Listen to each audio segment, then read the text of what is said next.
The Local Show, sponsored by Victory in Motion, home of knee repair, not knee replacement, on News Radio 570 WSYR, on 106.9 FM, and live everywhere on the iHeartRadio app. The Local Show features in-depth conversation with business owners, employees, and influential business leaders throughout Central New York, exploring their successes, challenges, and reasons for doing business right here in our growing community.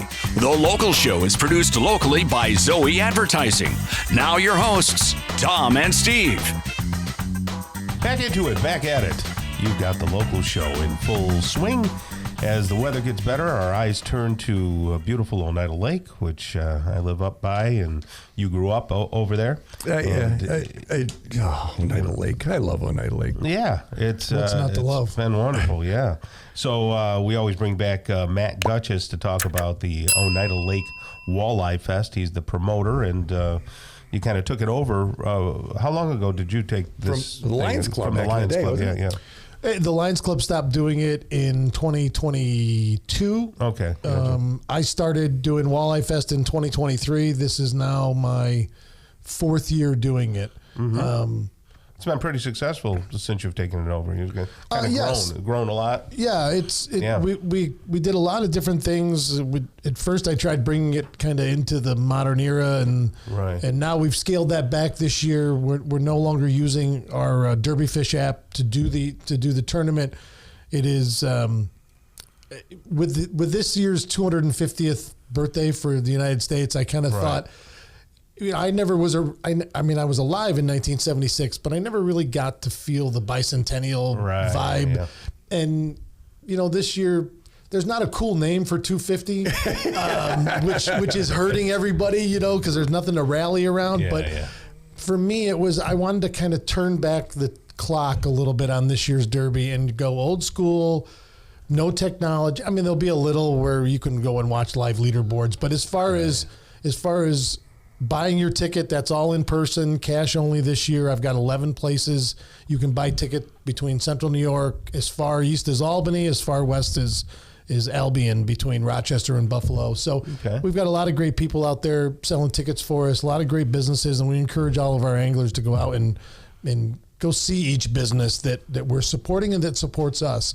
So this year has been... We're going to turn all the technology off. We're going to do in-person measuring stations. I like that. I like, you got the ticket. You're in the tackle shop, so you're probably going to drop some coin just because fishermen always need something they don't really need. Let's hope. And there's a hey, I saw a guy I knew last year. I was at what's that little tackle shop up in Baruch? Mike's. Mike's. One of our ticket sellers. One of our great sponsors. Roosevelt Bowie. Here's somebody I can look up to. It was fun, and I think there's a culture of relationship that fishermen have. They want to help each other. I'm not the guy. I'm not going to tell you my secrets. I'm the guy that's like, wow. If the pressure goes down, try up there and maybe try this. And I think most fishermen are that way. I think as a group, I'm with you in your camp, Steve, and if anyone's ever watched any of my videos, I give it all away for free. Yeah. I give my entire lifetime of experience away for free to people that I've had thousands of them reach out to me in the years since I've been doing my YouTube channel and say, Matt, thank you. No one's ever explained things like this to me because, and not for nothing, I'm not a Joe Schmo. I mean, I guided, I've chartered since I was in my early 20s. I've spent my life on the water. I mean, I caught my first documented walleye when I was 4 years old with my grandpa on Oneida Lake out of Freemax. So it's the Oneida Lake water, the Lake Ontario water have been in my bloodstream since I was a child. I wanted you to talk about that a little bit so people knew where you came from who may not know. You have a YouTube channel. I am the Awakening Angler on YouTube and social media. Yep. I own Walleye Fest, which... we're talking about which this year expands. And go back to the Awakening Angler. It's interesting because he's out there. He's like, I'm using this. They're not biting. The wind's out of here. And when the fish aren't biting and the fishing sucks, he'll the fishing sucks. There's a real genuine relatability because not everybody always catches fish.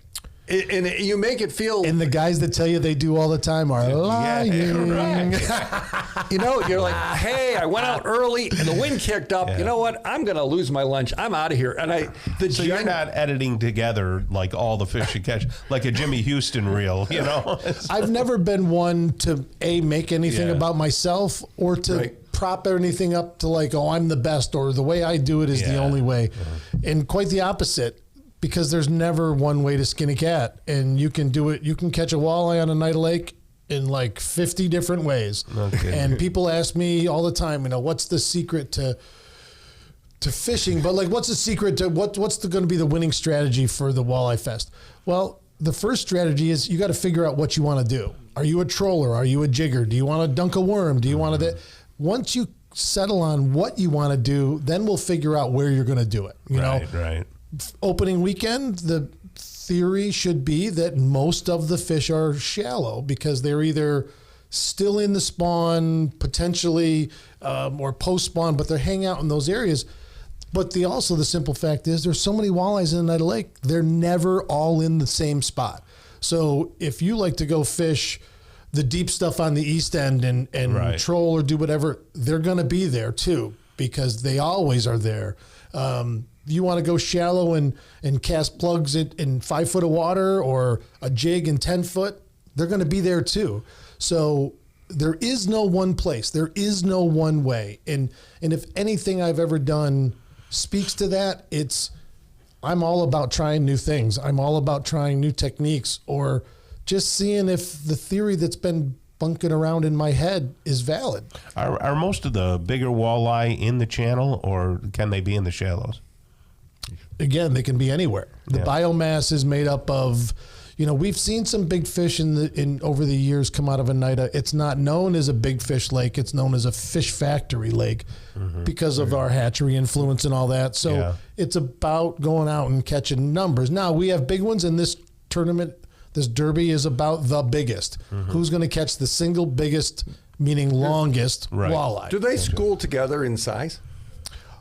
I'm sure they do, but with anything, kids are the worst. They always want to take your stuff before you get to it. So if the three of us are giant adult walleyes and we've got the whole school with us that, are made up of kids and teenagers, then chances are they're going to rush in and get something before we ever get it. But so I don't know, and I'm not a biologist. I would assume there's a certain level of stratification by size, but then also intermixing. With perch, I know that's true. If I'm hitting perch, big perch or small perch, it seems like they're all the same. It seems like they look kind of the same. But I wasn't sure with walleye, with like largemouth bass, that's not, to me, that's more random. And they're not, certainly a largemouth is much less of a schooling fish than a perch or a walleye. Right. Matt, how important is the line that you use in Oneida Lake for walleye? The fishing line? Yeah, fishing line. Well, that varies wildly. Most everybody nowadays, including myself, are using some sort of a super line system. So I fish Cortland Line Company in Cortland, New York. Braided mono, or what do you use? Braided. I fished their Cortland Master Braid. With a mono leader? With a fluorocarbon leader, also made by Cortland, which is Cortland Top Secret Fluorocarbon. And then my knot is a Alberto knot, which goes directly from the braid to the fluorocarbon leader. It gives you a nice little small knot that goes through your eyes. But now that depends. So if you're fishing a blade bait, I like to run a heavy leader, not because I'm worried about the size of the fish, but because that 20-pound leader, when that bait is falling, it keeps it like a rudder and it holds it straight until it gets to the bottom, Okay, so here's what you're going to show me how to, maybe in your next week. I want to know that line to line, because I always struggle with line to line and putting that on. And Oneida Lake Walleye Fest Derby.com. Did I get that all written there right? It's just www.walleyefest.com. Walleyefest.com. The website is completely updated with this year's rules, ticket buying locations. Walleyefest.com. Get out and fish and support the community, support all these local shops that are participating in it. Yeah, we have 11 great sponsors around the state. And walleye tastes great, Tom. Thanks.